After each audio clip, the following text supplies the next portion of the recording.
Hey everybody, and welcome back to Chill at Esports, and today we are talking about NRG securing their spot in the VCT Americas League playoffs. After a slow start, NRG has quickly recovered and proven once again that they are one of the teams to beat in the entire Americas League, and quite possibly the best team representing North America. Cloud9 is still above them with a 6-1 record, but NRG is not far behind and could very well place third in the entire league. In case you don't know, NRG is made up of the core that was on Optic last year with Crashies, Victor, and FNS, a team that performed very well at every international tournament in 2022 and had a really strong performance in 2021 when they were named Envy. And there was a lot of questions surrounding this team coming into this season. Would they perform as well without those two players, Marv and Ye? I personally was a little bit worried for their chances, but I thought that they would at least perform well, and they did scare me early in the season. But they have since recovered, as we're talking about today. My main worry with them is that you have the Optic core from last year, which is Victor, Crashies, and FNS. If you take that team that performed very well and take away arguably their best two players in Marv and Ye, can the team perform just as well? And early on, it was seeming like they definitely were going to be as strong as that Optic team last year, but they are starting to prove that they can be just as good and they can probably do just as well when it comes to the international tournaments. They haven't qualified for Tokyo yet, so we don't know for sure if they're going to an international tournament to start the year or not, but it's looking like they have a pretty good chance in this Americas League, which is highly competitive yet highly inconsistent at the same time. So to start the year at Lock-in tournament, they went 2-1, only losing to Loud. It was kind of a heartbreaking match. It was very close. NRG did have chances to win that, but they just could not pull through, and Loud ended up taking it and going all the way to Grand Finals. If NRG wins that, do they go to Grand Finals? I would say they had a pretty good chance, but that's not what happened, and this is the reality that we're living in. And I think overall, most fans were pretty satisfied with how they performed. A lot of NA teams went out during that tournament early on, but they did manage to at least win 2 games and almost make it to the top 4, but it didn't end up happening. It wasn't like it was a very devastating loss and that everyone was concerned that they weren't going to be as good. Now, most of the talk surrounding this team is about their 2 new additions, or new additions if you're taking this as the Optic roster. So NRG brings in the Optic core. Som was already part of the organization before that, so he stays on to basically be Marv's replacement as controller. And to replace EA, they bring in artists from FPX, who had a very strong 2022 in a very similar role as Ye, primarily playing Chamber and Jet as the opping role. Now, we'll get to more about artists later, but he did have a pretty rough start to the season. He had a decent performance at Lock-in, but the regular season, he did stumble a bit, but he has since recovered, and I do think that things maybe aren't as bad as they seemed at first. So the season did not start off very well. In the first 4, they went 1-3, losing to Leviathan, MIBR, and Cloud9. Now, Cloud9 is a team that has done surprisingly well. A lot of people did not think that they were going to do as well as they have so far after dropping Ye and Vanity, but they are currently sitting in second in the entire Americas League, and they're looking very good.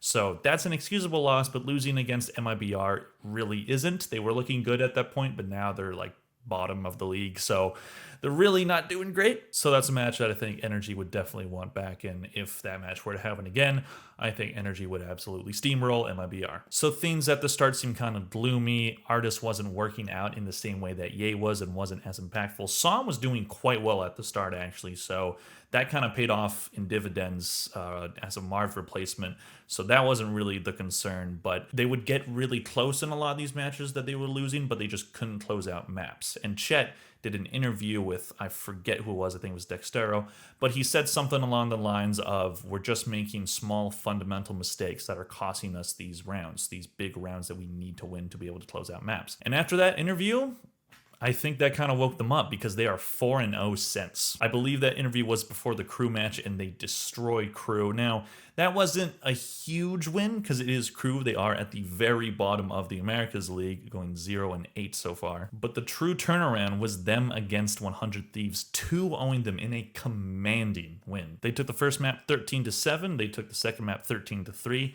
Clean 2-0. 100 Thieves didn't even have a lot of ground for that match, so boom, easy, and that was a must-win game from them because then 100 Thieves would be in a much better position to make playoffs, and NRG would be where they are right now. Then they played against Furia, Brazilian team, took them 1-2-1, a little bit closer than the 100 Thieves won, but still commanding win, and they did end up taking it. They went 13-11 on Bind, 11-13 on Haven, losing that one, but 13-6 on Pearl. Really big last map for them on that match, so they take the win. And then we get to today, or at least at the time of recording, where they 2-0'd Loud in a statement match. I think that was NRG going into that match being like, we are making a statement. We are beating these guys. They're not going undefeated. We've played these guys before. We're taking this. And because of that win, they secure the playoffs, and that is why we're talking about them today. So they've won their last 4. They're in playoffs. They're secured. I believe if they win their next match, they secure 3rd place, which I think would be quite good for them. If they had started the season a little bit stronger and won some of the matches that they should have, they probably would be in the position that Cloud9 is right now, but again, not the reality that we live in. So their maps are 12-7, which does look good, but not like an insane number or anything. But you look at their last 4, and they are 8-1. They have only lost 1 map in the last 4 matches. That is pretty freaking good. The rounds are 225 rounds won to 183 rounds lost for plus 42. So the stats weren't looking great early on, but they have recovered, and now the stats align with them being one of the better teams in the entire league. And part of the reason why they've been so good recently is because this team has a very deep map pool. So far in the Americas League, they are undefeated on Bind, going 80% win rate on attack and a 42% on defense. So not great numbers on defense, but when you have 80% on attack, does it really even matter? But nevertheless, they have a 100% win rate on Bind and Fracture with a 92% attack win rate on Fracture and 50% defense. So again, really good numbers. They dominate on both these maps, 92% on attack and 80% on attack. Those are fantastic numbers. So this team's attack and their strats are just amazing on T side. And then we look at the rest of the maps, and the numbers aren't far off for most of them either. Their win percentage per map on Haven, it's 67%, Pearl 60, and for the remaining 4 maps in rotation, they are 50% win rate. So they don't have a map that they're negative on. You can't really counterpick this team too much. They just have such good strats and plans on all of these maps basically that you can't counterpick them too much when it comes to the map pool. You can choose the ones that they have the 50% win rate on, but even then, that's a half chance. So it really is a matter of just catching them on an off day and just outplaying them. But again, that's very hard to do when you have the roster that they have. And now we're going to talk a little bit more about Artis, who, as I said, was basically the replacement for Ye coming into this season. Now, when it was announced that Artis was going to be the Jet opping player for NRG, my thinking with that was, well, there's better replacements for Ye, but there's also worse ones. Artis had a very strong 2022. He was on an FPX roster that did win a world championship and got very close in champions. They came into Berlin Masters and they dominated that entire tournament. So you bring in this guy with pedigree, with a proven track record, and you think, well, this can probably work. And again, early on, it didn't. His first 4 matches, he went 133 kills to 163 deaths and 50 assists for -30. And I was seeing it in the chats. I was seeing it on VLR.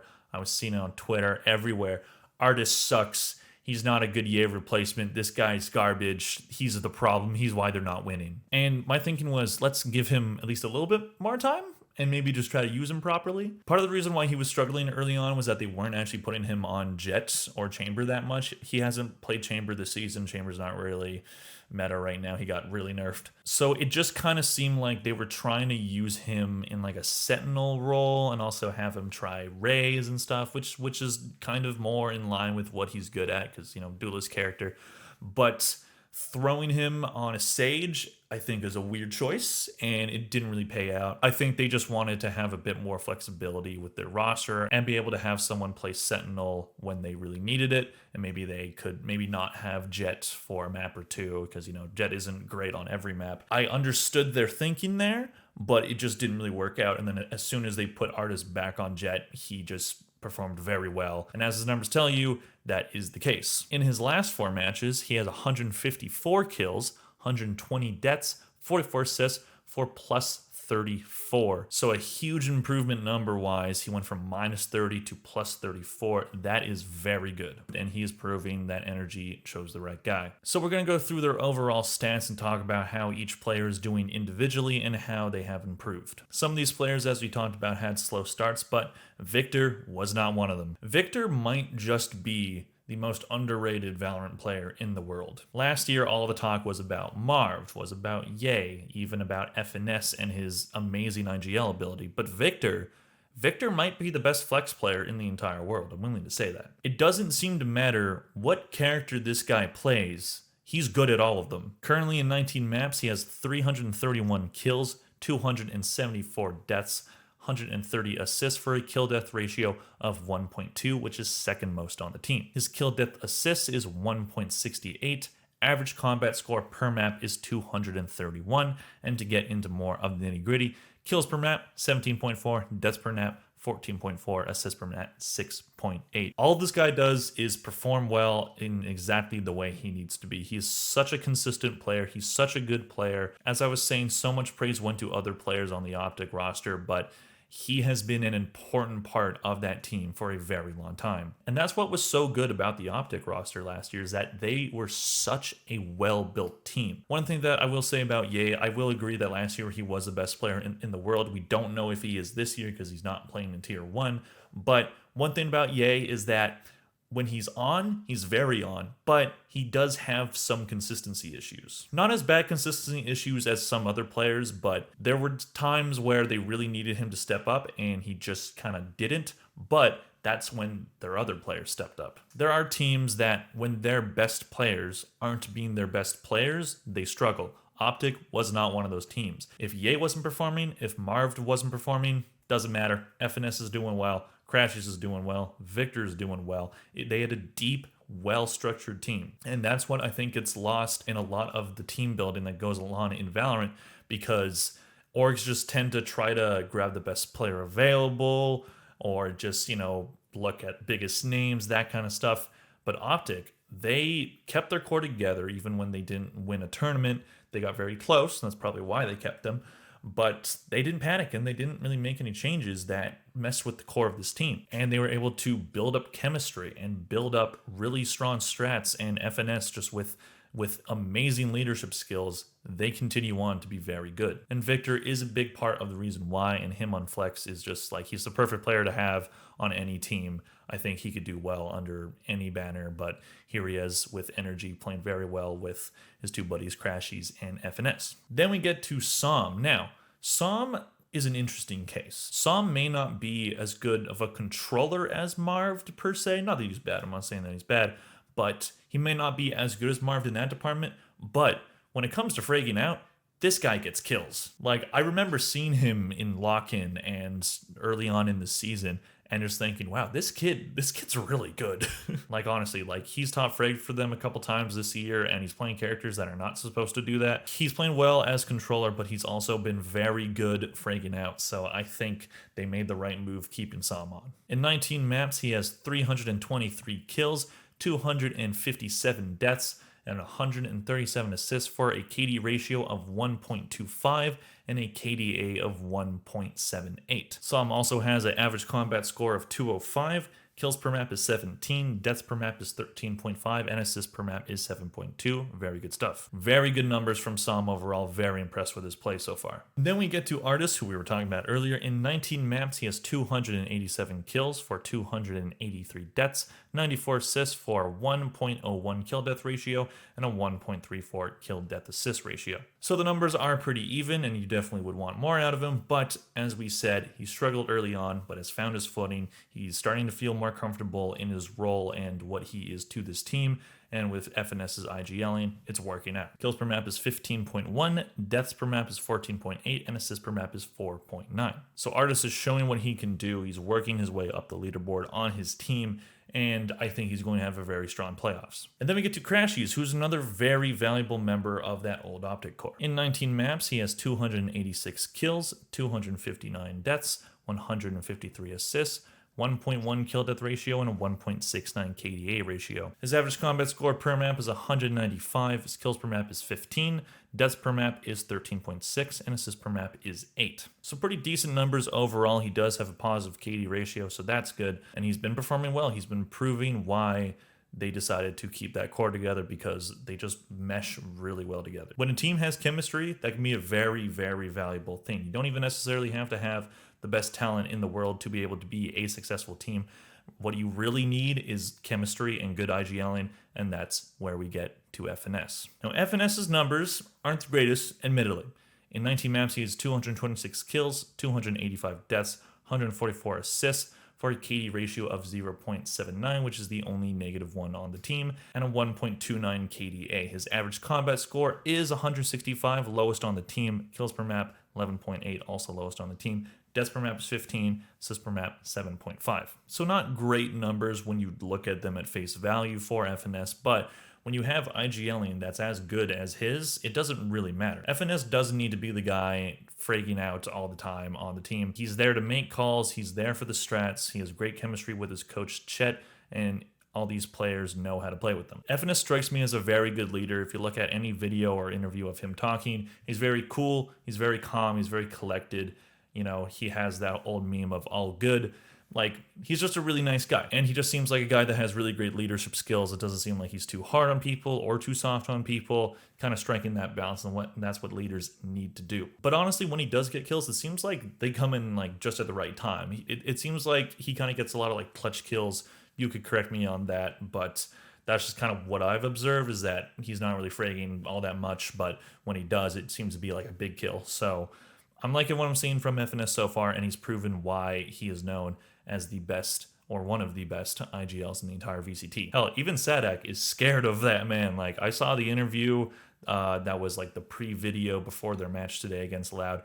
That man is terrified of FNS. He is not a fan. So the last match of the season is May 18th versus Evil Geniuses, and Evil Geniuses are actually proving that they are not the slouch that everyone thought they were. After an abysmal start, they are 3-1 in their last 4. Their maps are 7-3 in that time. They've been looking really good, and currently they're in a playoff spot, and they could very well secure one if they beat NRG. So NRG is really going to want to come out swinging in this one. I don't know if they won't be as motivated because they have secured their playoff spot now, but I do think it's important to go into playoffs with momentum. But I think they should come out swinging and try to take the wind out of EG, because EG is actually looking a little dangerous and you don't really want a Cinderella run. So let's just hope that they come out swinging for that one. But I do like the fact that Evil Geniuses have been making the comeback after everybody was making fun of them, saying they have no fans, saying they suck.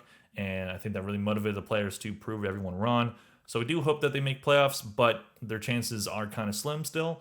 But they have a better chance than Sentinels, so that's kind of funny. So let me know what you guys think in the comments section below. Is NRG the best team representing North America, or is it still Cloud9, or do we not know yet because playoffs haven't started? I'm very curious to see what this team does come playoff time. I think they can definitely qualify for Tokyo Masters. I think they definitely can prove that they're the best representing North America.